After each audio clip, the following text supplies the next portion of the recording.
اور حقیقت یہ ہے کہ ہم نے موسیٰ کو کتاب دی تھی، لہٰذا اے پیغمبر تم اس کے ملنے کے بارے میں کسی شک میں نہ رہو۔ اور ہم نے اس کتاب کو بنو اسرائیل کے لیے ہدایت بنایا تھا، اور ہم نے ان میں سے کچھ لوگوں کو جب انہوں نے صبر کیا ایسے پیشوا بنا دیا جو ہمارے حکم سے لوگوں کی رہنمائی کرتے تھے اور وہ ہماری آیتوں پر یقین رکھتے تھے۔ یقیناً تمہارا پروردگار ہی قیامت کے دن ان کے درمیان ان باتوں کا فیصلہ کرے گا جن میں وہ اختلاف کیا کرتے تھے۔ اور کیا ان کافروں کو اس بات سے کوئی ہدایت نہیں ملی کہ ان سے پہلے کتنی قوموں کو ہم ہلاک کر چکے ہیں جن کے گھروں میں یہ خود چلتے پھرتے ہیں؟ یقیناً اس میں ان لوگوں کے لیے بڑی نشانیاں ہیں۔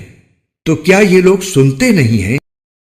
اور کیا انہوں نے نہیں دیکھا کہ ہم پانی کو کھینچ کر خشک زمین کی طرف لے جاتے ہیں، پھر اس سے وہ کھیتی نکالتے ہیں جس سے ان کے چوپائے بھی کھاتے ہیں اور وہ خود بھی؟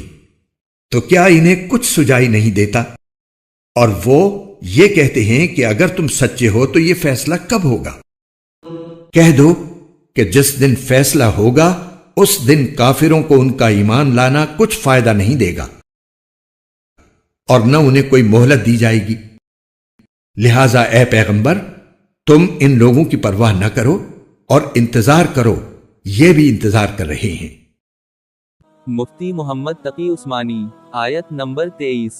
تفسیر۔ اس کا مطلب یہ بھی ہو سکتا ہے کہ حضرت موسیٰ کو تورات کے ملنے میں کوئی شک نہ کرو، اور یہ مطلب بھی ہو سکتا ہے کہ حضرت موسیٰ کو کتاب دی گئی تھی، اسی طرح آپ کو بھی کتاب دی گئی ہے، لہٰذا اس قرآن کے منجانب اللہ وصول کرنے میں آپ کوئی شک نہ کریں، اور جب آپ صاحب کتاب رسول ہیں تو ان کافروں کی بنائی ہوئی باتوں سے رنجیدہ نہ ہوں۔